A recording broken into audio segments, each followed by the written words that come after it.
Não, continua sendo um game, mas tudo bem. Bom, vamos começar o programa, Pedro? Boa noite, galera.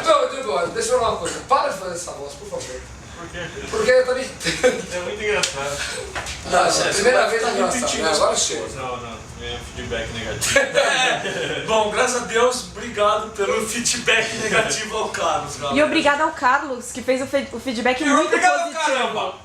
Não, caramba! Foi Ignorante. o Carlos fez um feedback positivo na nossa Não, especial do carro, Alfio. foi outro carro. Ignorante.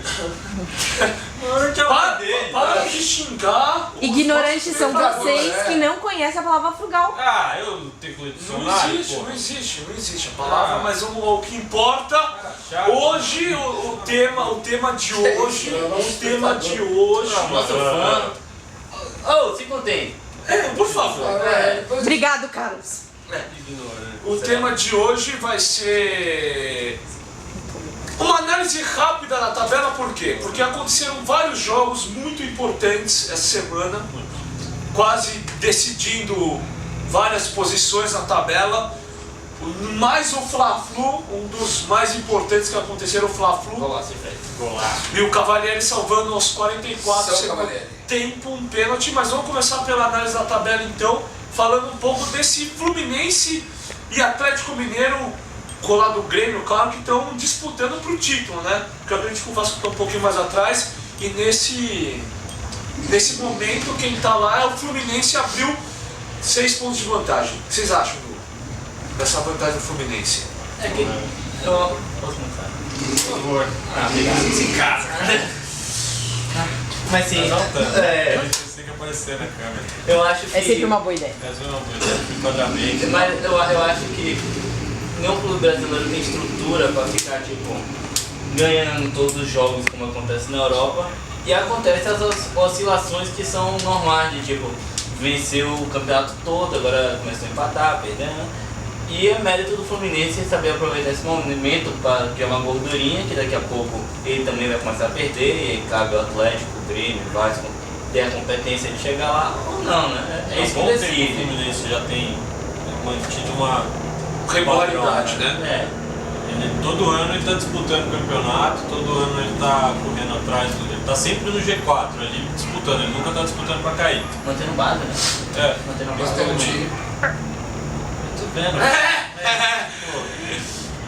Não, eu vou aí, Perito. Eu concordo aí com essa sazonalidade que os times brasileiros apresentam durante o campeonato. Muito bonito, hein? Não, eu sou um cara bonito, Cara, falo coisas tá bom, bonitas. vou continuar. O cara ficar lendo um dicionário e vir pra cá depois. Depois do Frugal, ele cara começou a frugal, ler. velho. Bom, enfim, continuando. Mas eu acredito que entre os times brasileiros hoje, o Fluminense aqui apresenta uma maior base para escapar dessa sazonalidade. E eu acredito que os jogadores do Fluminense, pela sua experiência, pelo que eles já passaram, são capazes de manter esse alto ritmo de vitórias e a qualidade de futebol apresentado. Mas você acha Então, que tem diferença, tipo, que o Atlético Mineiro é um time que foi tipo, encaixado e jogado no campo e o Fluminense é um time que já vem estimado? Com certeza. não, isso influencia também, mas eu acho que as peças do Fluminense São melhores? são melhores e sabem lidar, e sabem jogar no campeonato. Eles não sabem, eles são aqueles jogadores que jogam um campeonato. Esse jogador que joga um jogo, joga bem pra ele e depois já era. Entendeu? Eu acho que tipo, o Fluminense lembra muito o São Paulo no aspecto assim, por exemplo, tem o Fred no ataque e o São Paulo tinha o Luiz Fabiano. O São Paulo sem o Luiz Fabiano perde muito. E o Fluminense, se perdesse, por exemplo, o Fred, eu acho que sofreria. E a base do Fluminense, pelo que eu vejo, é o Cavalieri e o Fred, né? Que o Cavalieri vem fazendo bons jogos. Não sei não, cara. O Fluminense ele tem o diferencial dele em relação ao Atlético, por exemplo, é que ele consegue substituir. Então perdeu o Edinho, que é o volante, o primeiro volante, ele põe o Diguinho. Sim. Aí O Deco, que tá no departamento tem o médico. Deco, aí tem um outro para substituir que eu não sei quem é. O Atlético ele já não tem essa base. Ele perde o Ronaldinho Gaúcho, não tem quem substitua. Perdeu o Jô por um tempo, não tinha um outro centroavante. Tinha o André, vendeu pro Santos Tem e o perdeu. atacante que foi até convocado para a seleção, que joga pela ponta esquerda, o Bernardo. também é muito Então, bom. é Ele está muito carregando o time do Atlético. O Atlético é bola no Bernardo para correr. E fora que agora, depois do Fla-Flu que teve, o Fluminense pega o Botafogo, né, outro clássico, e pode ser que a coisa complique. Outra questão que aconteceu foi o São Paulo, né, que deixou escapar, perdeu... Tudo bem que jogou no finalzinho com a menos, mas podia ter ganho do Curitiba e para, né, encostar no G4, que é o único time que ainda não fez nada esse ano dos paulistas, né? Palmeiras foi campeão, Corinthians foi campeão, o Santos foi campeão, e o São Paulo está precisando de alguma coisa para animar a torcida, uma Libertadores. E a bem. É um time muito estável, né? É justamente essa inconsistência dele, em vez de tipo, ele ter picos e depois quedas, picos e quedas, assim, tipo, rodada com rodada praticamente. É. Mas eu acredito que o São Paulo vai conseguir tirar o lugar do Vasco. Tá? Eu acho. Sabe qual é a diferença do São Paulo? É que tipo, o São Paulo é muito mais dependente de pessoas individuais do que os outros times. Ele pode até tipo, ter peças, tipo, ele tem um centroavante melhor do campeonato, digamos. Ele tem um meio, o Lucas lá, que é melhor, mas tipo, não tem o resto Não tem. firme. Aí ele fica muito Oscilante. ele fica muito dependente, tipo, da condição daquele jogador. O Fabiano saiu, o São Paulo caiu drasticamente. Outros times como o Vasco, tipo, claro que tem o Juninho, que todo time de ponta tem seu jogador fundamental. Mas de forma geral é muito mais equilibrado, é muito mais... Eu acho que eu não sei, não opinarei nesse ponto, mas o que eu acho que o Vasco, ele não está com uma personalidade de um time que vai conseguir manter a posição que está. Ele tá meio fora de foco. Essa visão que você tem, eu tenho a visão do São Paulo. Eu acho que o São Paulo muito dificilmente vai conseguir manter. Eu acredito muito mais no Inter, o Botafogo, o Inter tá 2 pontos atrás do São Paulo.